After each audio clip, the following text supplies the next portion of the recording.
Have you ever wondered why the older you get, the smaller your dreams become? As a kid, you wanted the world. But now, you just want enough. Enough money. Enough peace. Enough stability. Somewhere along the way, the dream shrank. Not because you became weaker, but because life became noisier. Here's the strange truth.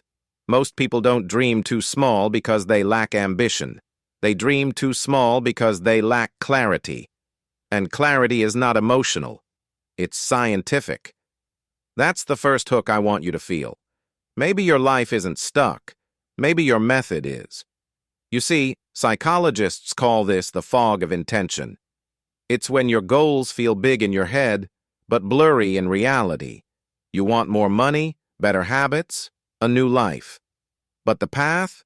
Undefined, vague, floating, and here's where most people fall into the first trap.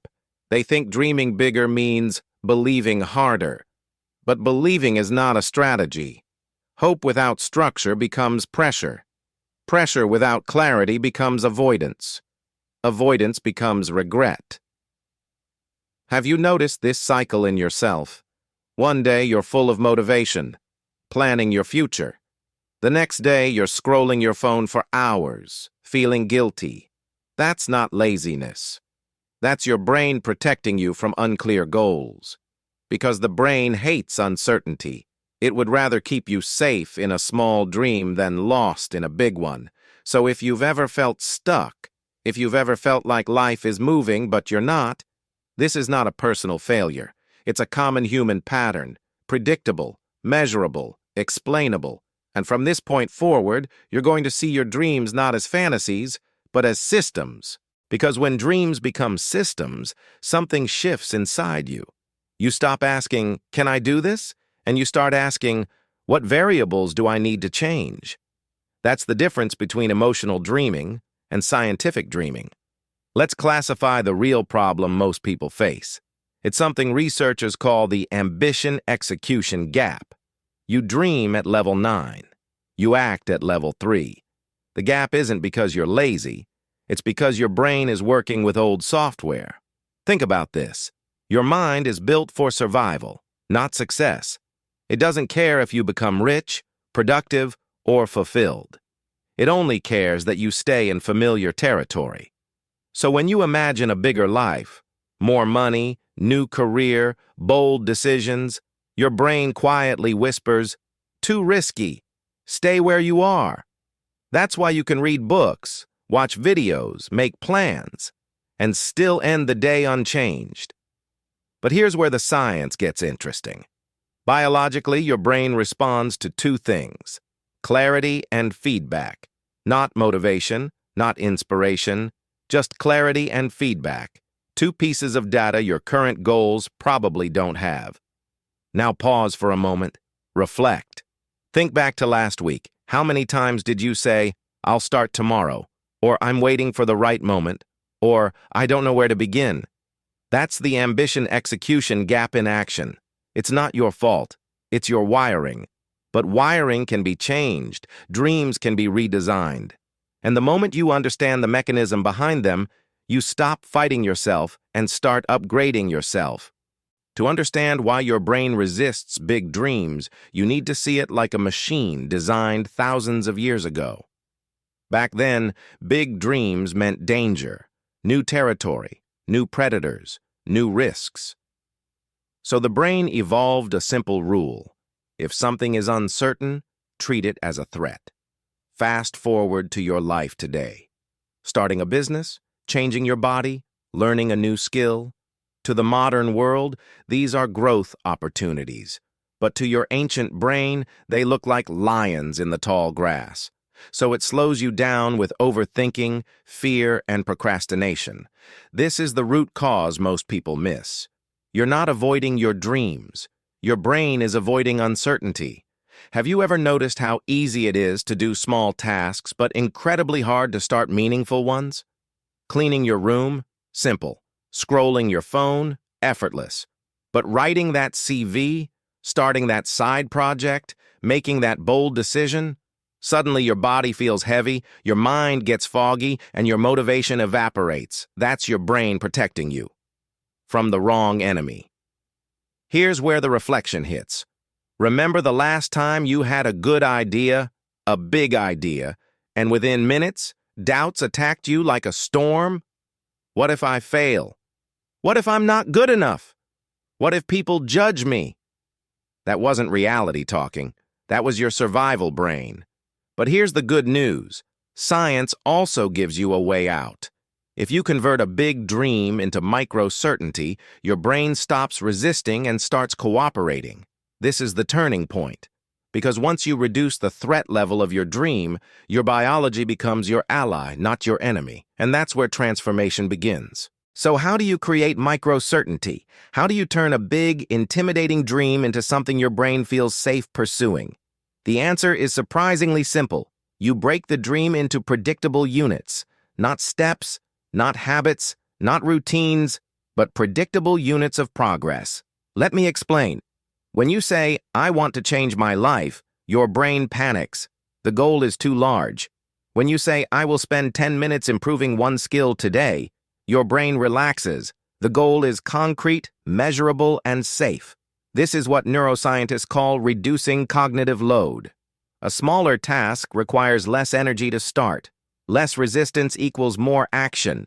More action equals more confidence. More confidence equals bigger dreams become believable. Think about it. Have you ever noticed how one small win can change your entire mood? Like cleaning your desk and suddenly feeling productive, or finishing a 5-minute task and suddenly wanting to do more? That's the micro-certainty effect. Now reflect on your last big goal. Did you break it down? Or did you expect yourself to leap from 0 to perfect? Most people do the second, and then wonder why the dream collapses within a week. It wasn't the dream that failed. It was the structure. Here's the scientific truth. Your brain doesn't need the dream to be easy. It just needs the first step to be obvious. And once that first step becomes clear, your mind stops freezing and starts moving. Now that you understand micro-certainty, it's time to construct the system that makes your dream actually scalable. Not based on hype, not based on mood, but based on a scientific structure your brain can follow even on low-energy days. I call this the 3-layer growth system.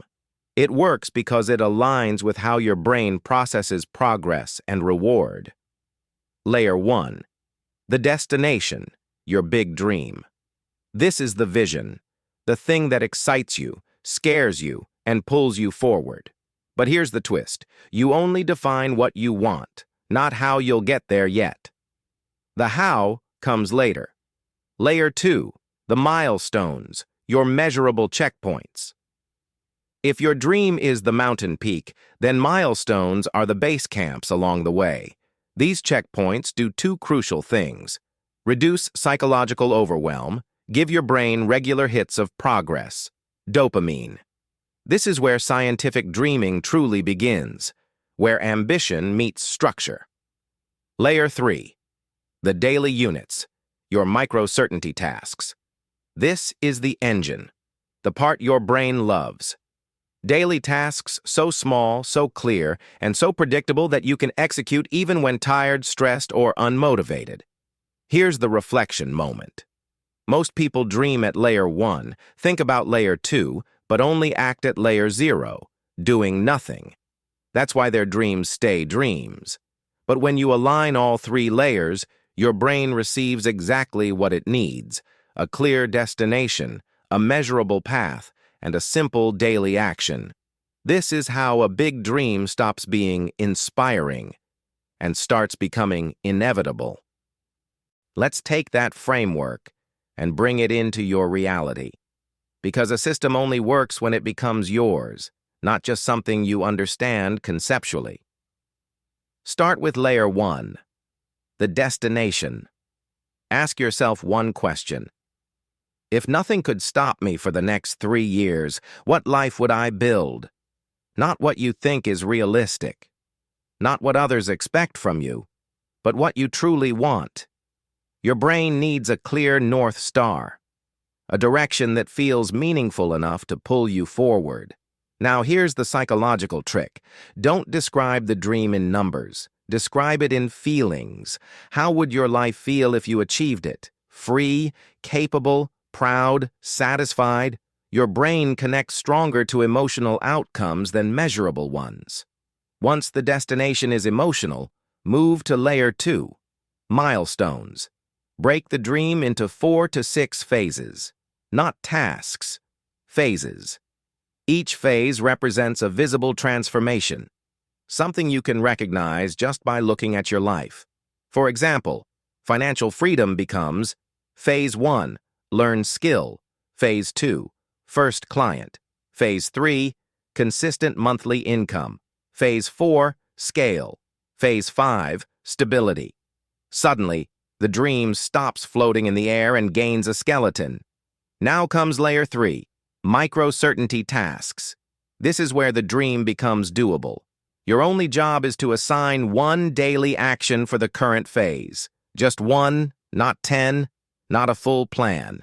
Just one action your brain cannot reject. This is where you shift from wishing to becoming. Once you define that one micro-action, the next step is to make it automatic, because relying on motivation is the fastest way to kill a dream. Your brain is not built for long-term consistency, but it is built for patterns. If you design the right pattern, the right actions begin running on autopilot. This is where the science gets beautiful. Behavioral researchers call it cue action mapping. It means you attach your micro-action to something you already do every day, not a schedule, a trigger. For example, after making morning coffee, read 1 page. After finishing lunch, study 10 minutes. After showering at night, plan tomorrow's priorities. These tiny connections turn your dream from a challenge into a reflex. Think about it. You don't remember to check your phone. Your hand just moves. You don't motivate yourself to open TikTok. Your brain just follows a trigger. Imagine if your dream had that same ease. That's what cue action mapping creates. Now slow down for a moment. Reflect. What's one cue in your day you never miss? Waking up, brushing your teeth, eating lunch? Pick one, attach your micro-action to it. Congratulations. You've just created a neuroscientific habit loop that supports your dream instead of sabotaging it. And here's the transformation. Once the first micro-action becomes automatic, your identity quietly shifts. You stop being someone trying to change. You become someone who follows a system. And that identity is what carries you through the hard days, the days when motivation disappears. Because here's the truth no one tells you. The strength of your system is not measured on your good days. It's measured on the days you fall off and how fast you return. Most people break their dreams not because they fail, but because they interpret failure the wrong way. You skip 1 day, you feel guilty. You skip 2 days, you feel ashamed. You skip 3 days, you decide, maybe this isn't for me. And just like that, the dream fades. But science gives a different perspective. In psychology, there's a principle called deviation tolerance, the ability to make mistakes without breaking the entire system. High performers don't avoid failure. They simply design systems that absorb failure. Think of an athlete. If they miss 1 training day, they don't restart their entire plan. They just continue. Momentum isn't destroyed by a pause. It's destroyed by the meaning you attach to the pause. So reflect for a second. How many times in your life have you quit, not because the dream was impossible, but because you expected yourself to be perfect? That perfectionism is the enemy of scientific dreaming. Science doesn't judge outcomes. Science measures outcomes. It doesn't say, you failed, so stop. It says, interesting. What caused this? And how do we adjust? So from now on, when you miss a day, you don't restart. You don't punish yourself. You simply return to the system as if nothing happened. That's how real transformation survives. Not through perfection, through resilience. Now you understand the system, the psychology, and the science. But there's one more piece. The part that pulls everything together and locks it into your identity.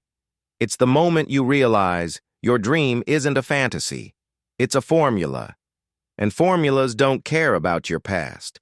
They don't care about your mistakes. They don't even care about your confidence. They only care about whether you follow the process. So let me leave you with a thought. A quiet one. A heavy one. Your life will not change because you dream bigger. It will change because you dream correctly. Most people chase sparkles of motivation. They wait for the perfect moment. They rely on hype, hope, or chance. But you now have something far more powerful, a structure that works even when you don't feel like working. Before you close this video, reflect one last time. Where would you be today if you had followed a simple system for the last 12 months? How different would your mind be? Your habits, your confidence, your opportunities? Now imagine yourself 12 months from now, but this time with a system behind you.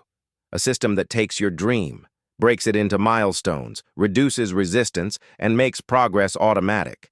That future is not distant. It's one micro-action away.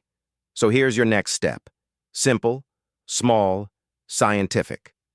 Write down the dream that scares you the most. Break it into 4 to 6 milestones. Choose one micro-action, attach it to one daily cue, and let the system run. Dream bigger, but dream smarter. Dream scientifically. Because once you learn how to upgrade your mind, you upgrade your entire life.